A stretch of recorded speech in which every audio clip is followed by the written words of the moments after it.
My name is Derek Hall. Welcome once again to the Bulletin. Now, latest information available to Joy Business indicates that indigenous financial institution Beige Capital sought a 40 million Ghana cedi loan from the Under Fire Social Security and National Insurance Trust (SNIT) to meet working capital and other commitments, according to minutes of the board meeting held on December 15 and 16, 2015, chaired by the Chairman Professor Joshua Alabi. The firm was to first meet certain conditions before the loan could be granted. My colleague Ebenezer Sabute has been reading through the documents we have from a meeting that was held in 2015. Tell us more about what you read from that document. Okay, so according to the board of SNIT, the company that is Beige Capital or Beige Group sought some 40 million Ghana cedis for its capital requirement, but because of one or two reasons they could not grant the facility, and the reasons which they raised, some are marketability of the proposed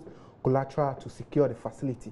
SNIT is saying that the proposed collateral in which Beige is trying to use for the facility is not marketable, therefore they cannot be granted the loan. And some of the areas are, the facility is the Beige Village, which is somewhere in the eastern region at Ebrim, and then also Adamobri at Oyibi. Apart from that, SNIT is also saying that the group currently had, as at the time, some 18 business subsidiaries, and looking at the current condition as at the time, economic condition as at the time, there was no way the company could be able to pay back the facility. Therefore, they are not going to give it to them. Also, sustenance of performance. They are saying that the business spread in the various sectors of the economy. You know, as at the time, Beige was having about 18 subsidiaries. So they are saying that the way they are spread, there was no way, and some other reasons, there were no way the company could be able to give back the facility. And that's a copy of the document you're seeing on the screen right now. In effect, and just to point out, it said that Beige Capital was seeking a loan facility, but we've got reaction from Beige Group to this. Exactly. Before then, we just want to tell our listeners why this is relevant a story, because we've seen what has happened in the banking sector over the past 2 weeks. Exactly. Financial institutions collapsing because they couldn't meet the capital base. Beige sought the loan facility, but it was not approved. We also need to say that. Exactly. And let me put it on record that yes, the loan facility was declined because of some of the reasons that I indicated earlier. I mean, the collateral that they were seeking to use for it, and then also its performance as at the time, and some business conditions that they raised. But Beige is also trying to put out some information that we've got reaction from them. So what are they saying essentially? Exactly. They're saying that the subsidiary Beige Group has other subsidiaries apart from the Beige Capital, and in 2015, the group, like many institutions, do apply for facility from SNIT.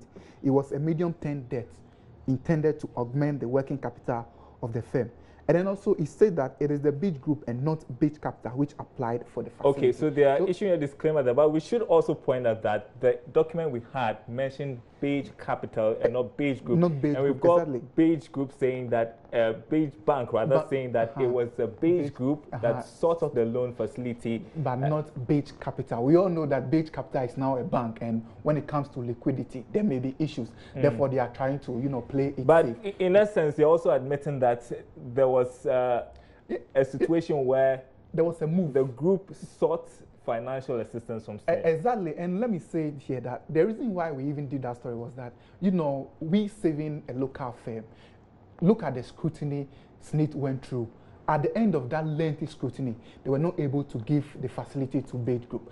But when given a contract, $72 million contract, it went through some scrutinies, by the end of the day, they gave out the contract. And a local firm, which is seeking just 40 million Ghana cedis for its, financial, commitment, couldn't secure this loan facility. So that was the reason why we sought to, give out this information, but not to demoralize any, company or something like that. And so just to recap all that has happened, so there was a minute released by SNIT's board saying that Beige Capital has sought a 40 million cedi loan facility.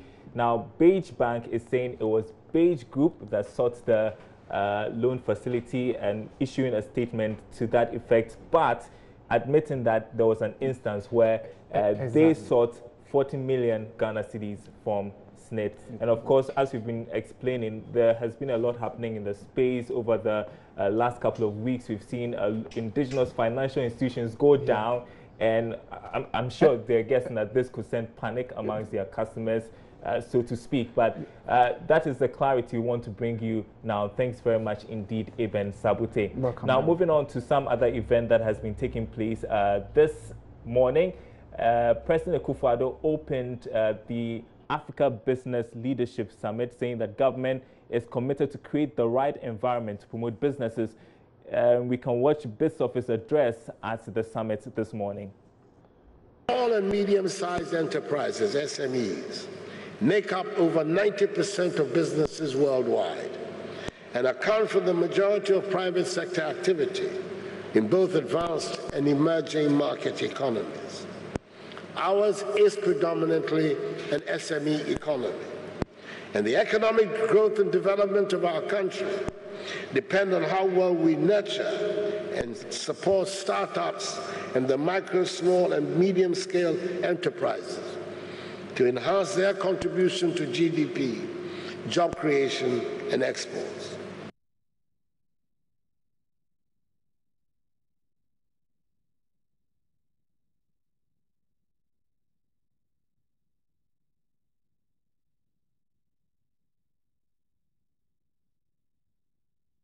And all right, and the president also spoke about the importance of the Business Leadership Summit to growing the economy. Let's listen to that as well.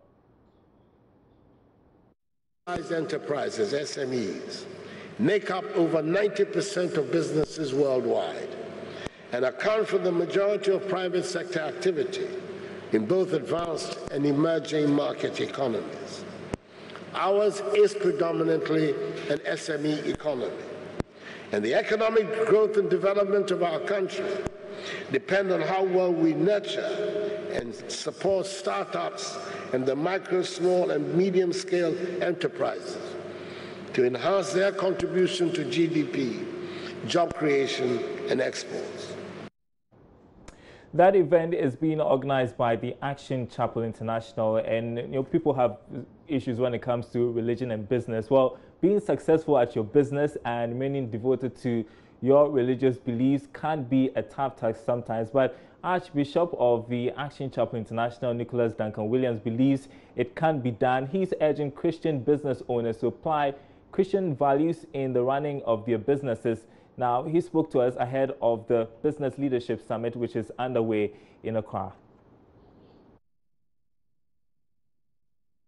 We put on our salvation and the value we put on our relationship with God and our eternity with God, the life hereafter. We got to have some values. It's all about value system. You got to have some values and cherish those values. And I tell my kids, I say, hey, I restrict myself to a particular lifestyle, and I do that intentionally, not to take certain chances in life. So, for instance, I can drive, but I don't drive. You never see me driving. And it's part of my personal discipline that I don't go anywhere alone. You don't see me anywhere alone. Anywhere you see me, I'm with somebody. I always have people around me. And I do that to check myself. Because at a point, at a particular place in life, you can't take certain chances. And I don't trust these freedom games, you know. At a point, you can't do that. There should be some control. You have to be, I call it mastering. Mastering.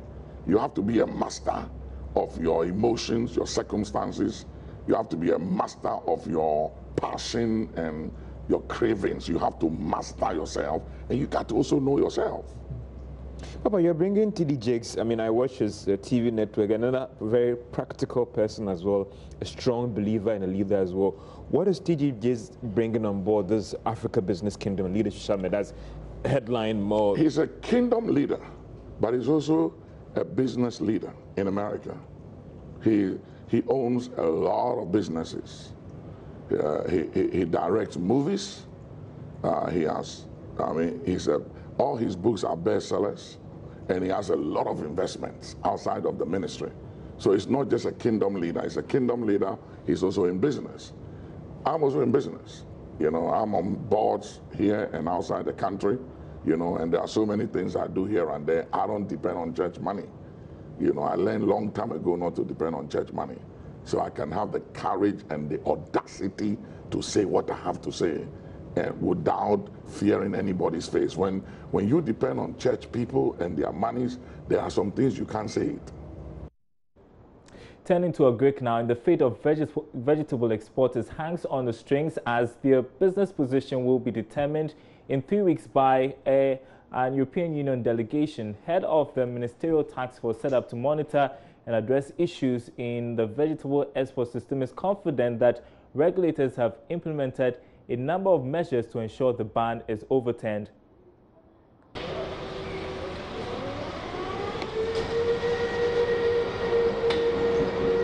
Ghana's vegetable export market is worth $10 million. A source of livelihood and revenue to many farming families, exporters and the economy at large. Vegetables like chili stood at about 110,000 tons, okra at 60,000 tons and aubergines also at 46,000 tons, only within the 2012 and 2014 cultivation year. However, this once vibrant business of Asian vegetable export has dramatically slowed down due to a ban imposed on Ghanaian exports to the European markets. The key one was chilies, because chilies for the vegetable sector usually account for about 50–60%.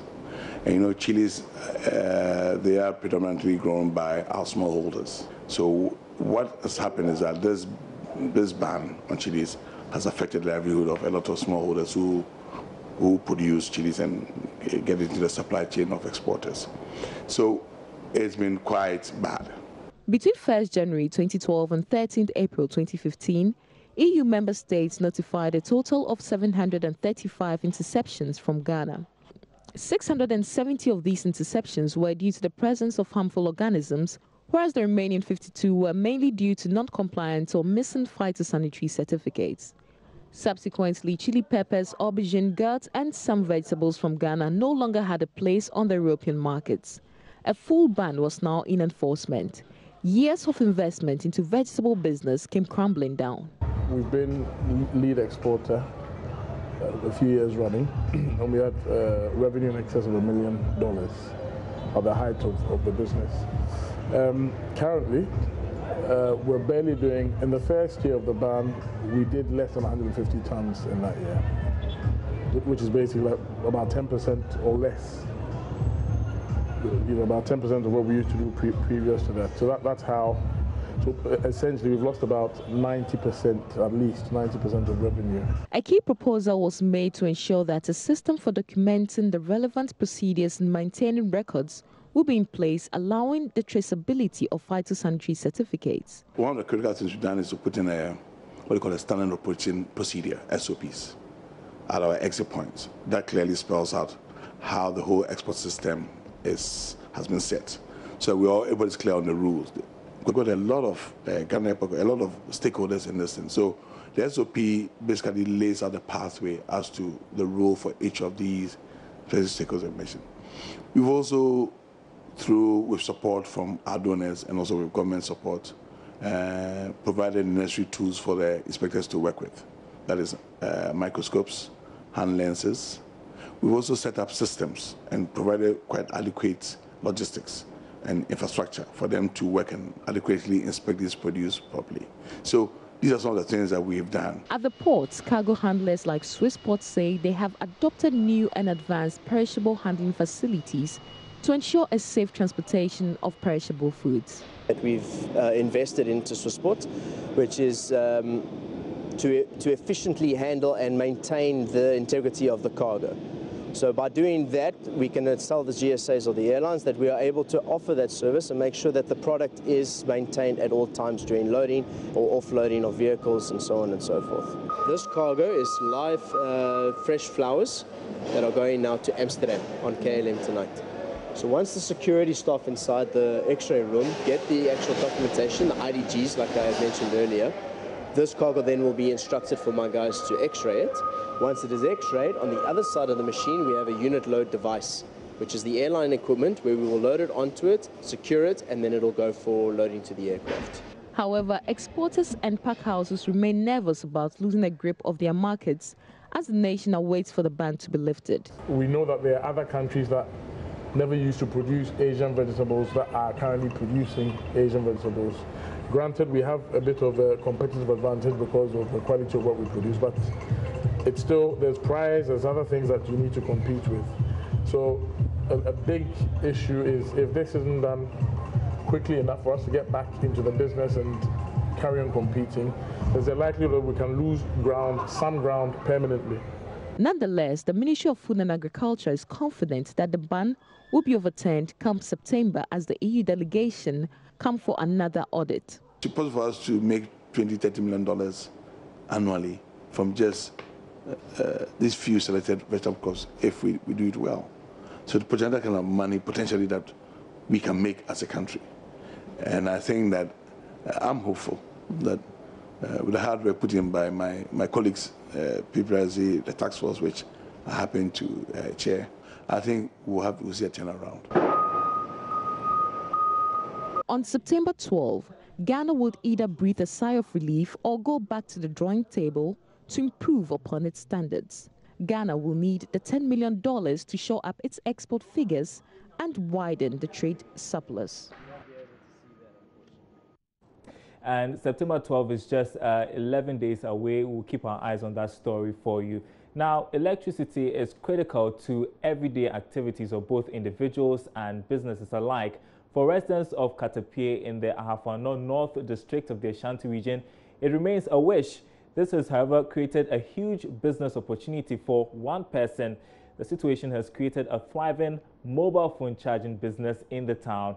Call it business in darkness. That's what Love Businesses Prince Apia has been exploring in today's Special Friday feature.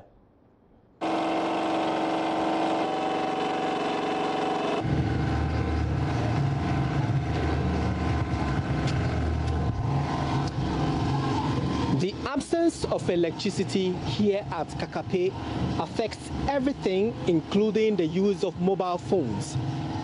The over 800 residents here charge their mobile phones in this shop that has to use generator to power electricity. The challenges that it comes with are enormous, and then we'll find out.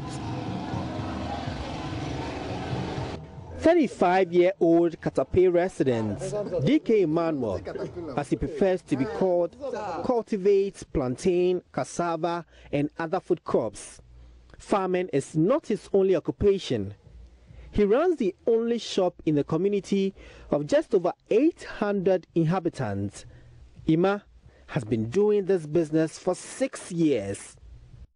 As business inclined as he is, he charges mobile phones for a fee to augment his income from farming. Light seminar, any no, and maybe I know you say petrol no so no. I use this shop to take care of myself and my family. It's been 6 years since I started running this shop. My shop is the only shop in this community. Because there is no electricity here, I use a generator. I buy 40 Ghana cedis worth of petrol every day. I charge phones for 1 Ghana cedi.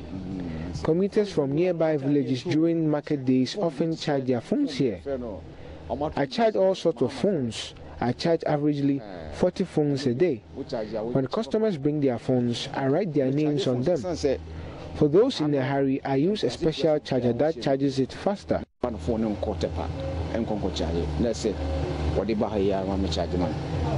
So his customers do not only come in to buy, but to charge their phones due to unavailability of electricity.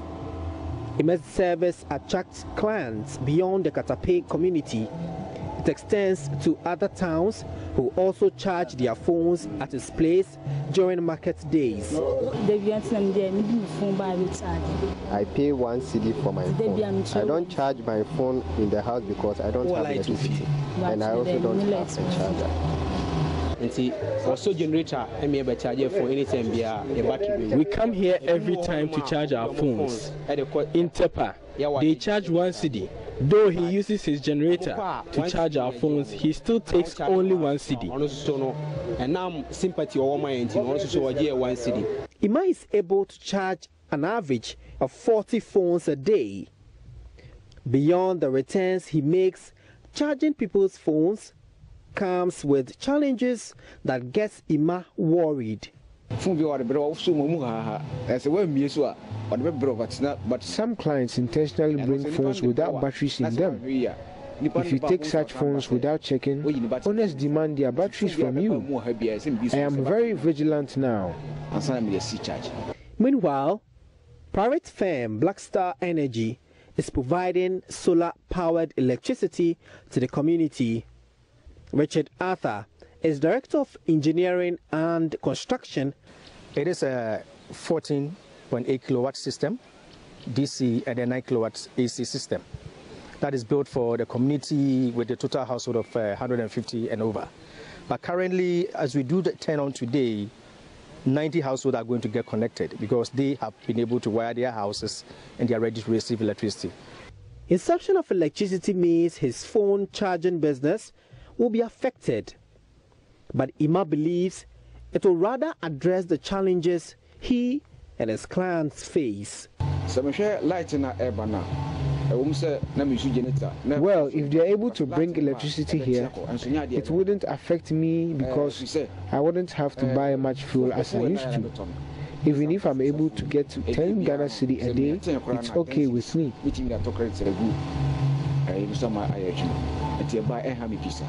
Prince Apia reporting.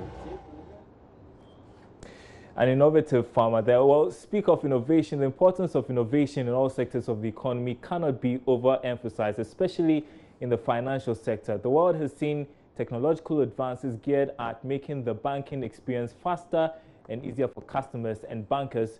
Speaking on Business Leadership Show, the Executive Lounge, CEO of Universal Merchant Bank, John Ewua, said banks should be open to innovative ideas from all sources, so far as it encourages better and faster service.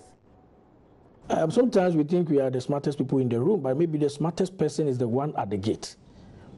When the people, if you really want the best of ideas, don't be glued to the executive table. You have to be interactive in the lifts, at the canteen, in the banking halls. That is where you get the best of ideas. To be honest, the people at the executive table, they come with their minds fixed on things they want to say. We are so glued to what we are doing that we are not flexible in our thinking. But the people who are so flexible in their thinking are the shop floor people. The people, if you are not a good person, a good leader, you are likely to neglect in terms of who to talk to for the next idea. Okay. That's when you meet people in the lifts and you engage them, that's 30, 45 seconds, sometimes the things they tell you are life-changing things for the.